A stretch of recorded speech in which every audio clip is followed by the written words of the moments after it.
평안하세요. 오늘도 주님께서 우리에게 허락하신 참 좋은 한날입니다. 한날을 주셨으니 동행하시고 함께하시고 인도하시는 은혜도 더하시는 귀한 축복의 날이 되기를 소망합니다. 기도하며 시작합니다. 사랑과 은혜가 많으신 아버지 하나님, 오늘도 우리가 주 안에 살기를 원합니다. 아버지 되시고 인도자 되신 하나님에게 우리 마음이 떠나지 않게 하시고 우리의 삶의 시간을 드려지는 귀한 한날 되게 하여 주시옵소서. 우리 마음에서 오는 주님과 동행하는 것이니 주님의 위로와 주님의 치유와 능력으로 힘입어 살아가는 한날 되게 하여 주옵소서. 감사드리며 우리 예수 그리스도 이름으로 기도드립니다. 아멘. 오늘 우리가 함께 읽으실 성경은 신약성경 누가복음 21장입니다. 그 중에 34절에서 36절까지 말씀을 받들어 읽습니다.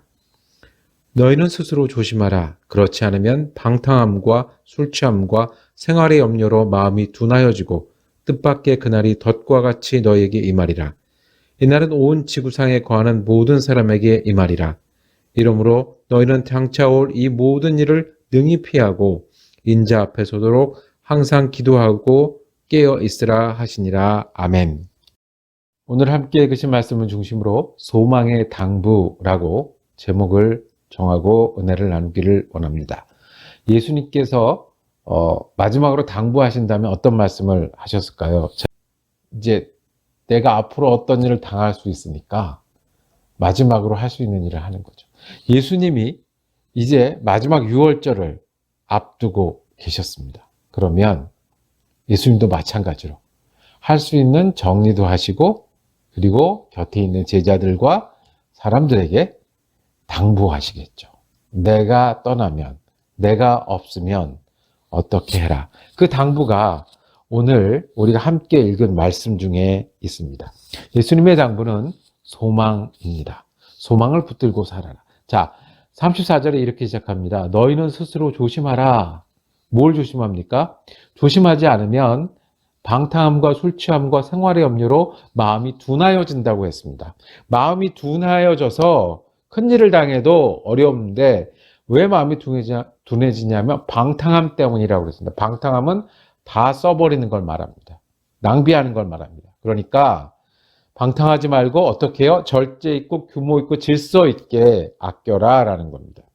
술 취하지 말라라고 얘기합니다. 술 취함이 마음을 둔하게 하는데 술 취함의 반대말은 뭘까요? 맑은 정신이죠. 예. 술의 정신과 시간을 뺏기지 않는 걸 말해요. 그러니까 너희가 술에 취하지 말고 맑은 정신으로 살아라. 염려라고 그랬어요. 생활의 염려, 걱정하고 염려하고 내 눈앞에 있는 거를 붙들고 어떻게 할 줄 몰라서 짐을 지고 있어서 이렇게 마음이 둔해지는 거죠. 그러지 말고 더 중요한 게 뭐고 이 다음에 뭘 지우고 하나님을 믿고 사는 것이 어떤 건지를 생각하고 살아야 되는데 뭐 그날 닥친 염려 때문에 마음이 어떻게 둔해진다고 그랬어요. 마음이 둔하면 변화를 알지도 못해요. 중요한 걸 알지도 못해요. 시절이 달라진 걸 알지도 못해요. 그래서 그날이 덫과 같이 너에게 임하리라 말씀하시네요. 그날은 하나님의 날입니다. 덫과 같이 임한다고 그랬어요. 짐승을 잡는 게 덫이죠. 덫의 특징은 몰래 설치해 놓는 거예요. 그래서 짐승이 가다가 모르고 걸리는 거예요. 그리고 덫은 한번 걸리면 이미 늦어요. 그날이 오는 것은 우리가 모르고 있다가 올 수 있다는 거예요. 어떻게 하면 우리가 마음이 둔해지면. 그러니까 그렇게 오면 이미 늦으니까 스스로 조심하라 라고 말씀을 합니다. 예수님이 마지막 당부에는 그날 예수님이 말하시는 하나님의 날이 포함되어 있습니다. 분명한 것은 그날이 있다라는 겁니다. 그날이 오는데 그날이 오기까지 그냥 앉아만 있으면 되는 게 아니라 환난이나 재앙을 경험할 거라는 거예요. 그리고 예수 믿기 때문에 핍박도 받고 어려움도 받을 거라는 거예요. 그날이 가까워 올수록 그리고 그날은 하나님의 날인 거예요. 인자 예수님이 다시 오는 날이에요. 속량하고 회복하시고 그 어려움을 풀어주시는 날인 날이에요.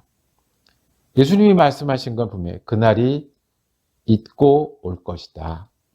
그런데 그것을 잊고 지내면, 그날이 있다는 것과 올 것이라는 것을 잊고 지내면 덫과 같이 오는데, 그날은 어떤 날이냐면 환난과 재앙과 핍박을 거쳐서 우리의 소망이 현실이 되는 날이다라고 말씀을 하십니다.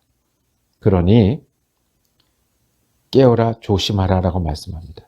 어려움만 당하는 게 아니라 앞에 보면 15절에 보면 내가 너희의 모든 대적이 능히 대항하거나 변박할 수 없는 구변과 지혜를 너희에게 주리라. 그러니 너희가 깨어서 이 구변과 지혜를 가지고 어려운 때를 극복해 나가라는 거예요.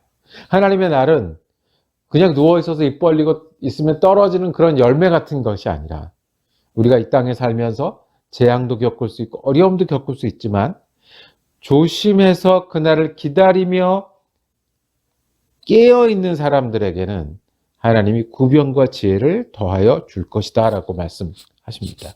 그리고 33절에는 그 앞에 보면 너희가 이런 일이 일어나는 걸 보면 천지는 없어지지만 내 말은 없어지지 않겠다. 분명히 오겠다는 거예요. 어떤 사람은 그냥 이게 상징이다. 뭐 올 수도 있고 안 올 수도 있다. 그 다음에 이 여호와 하나님의 날, 예수님이 다시 오는 날은 그거 뭐 그때 가봐야 알지 않겠느냐. 우리 시대는 아니지 않겠느냐. 성경은 이러한 상상을 거부합니다. 분명히 그날이 있고 오고 있고 천지는 없어지지만 내가 한 이 말은 없어지지 않을 것이다 라고 말씀합니다. 그래서 어떻게 하라고요? 우리가 환난을 각오하고 대비해야 합니다. 어려울 수 있습니다. 힘들 겁니다. 그러나 그것을 이기는 힘도 같이 주시는 분이 우리 주님이시고 결국에 승자는 누구예요? 우리 예수님이에요. 어렵지만 끝이 승리로 끝나요. 열심히 뛰지만 그 결승점에 올 수 있다는 거예요. 이것을 우리는 소망이라고 합니다. 우리가 이 땅에 살면서 예수를 믿고 사는 일, 하나님의 날이 있고 예수가 다시 올 것을 믿고 사는 일은 깨어서 기도하며 그날을 기다리는 삶입니다. 이것을 우리는 소망입니다. 무슨 소망이요? 환난이 있고 어려움이 있지만 그 끝에는 누가 오셔서 해결하신다고요? 우리 주님이 오셔서 해결하신다는 게 소망입니다. 아멘? 또 한 번 아멘 할까요? 소망이 뭐냐 하면 내가 소원을 가지고 사는데 그게 부족해요. 어려워요. 아플 수도 있고 어려울 수도 있고 눈물 흘릴 수도 있어요. 그런데 이 삶 속에 나만 있는 게 아니라 다시 오실 예수님이 계시다는 것. 그 예수님이 지금도 우리와 함께 성령으로 함께 하셔서 충만케 하시고 살아가게 하신다는 것. 이게 소망이에요. 내가 힘이 있다, 내가 잘한다 소망이 아니라 예수님이 우리 가운데 계셔서 일하신다는 거예요. 아멘. 우리 또 소망은 내가 잘해서 하나님 나라가 오는 게 아니라 하나님이 우리에게 오시는 거예요. 은혜예요. 하나님의 백성이 주인공이 되고 하나님의 백성이 잔치를 여는 그 하나님이 오시는 하나님의 날이 우리의 날이에요. 이게 소망이에요. 소망은 때로는 피해야 할 만큼 어려운 일이 있을 수 있어요. 때로는 눈물 흘릴 만큼 어려운 일이 있었어요. 그러나 우리가 예수님 앞에 설 거라는 것이 소망이에요. 환난을 겪는 우리에게 그 끝이 주님이시고 우리 가운데 함께 하시고 우리에게 오실 분이라는 것을 기억하는 일이 소망을 붙들고 사는 일입니다. 그래서 우리는 항상 기도하며 깨어 있을 수 있습니다. 여러분 힘드십니까? 주님이 오십니다. 여러분 이해할 수 없는 여러 가지 일들을 겪고 계십니까? 주님이 그 자리에 함께 계십니다.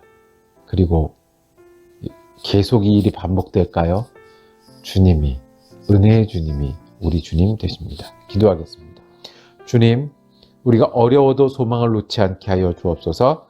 우리 마음이 둔하여져서 주님이 살아계시고 다시 오시고 우리 가운데 일하시고 계신다는 것을 잊지 않게 하여 주시고 소망을 붙들고 오늘도 소망으로 채우는 귀한 한 날 되게 하여 주시옵소서. 지금 예수 그리스도 이름으로 기도드립니다. 아멘. 말씀 묵상 함께 할 수 있어서 감사했습니다. 자, 내일은 누가복음 22장 말씀 묵상하겠습니다. 은혜로운 한 날 되시기를 축복합니다.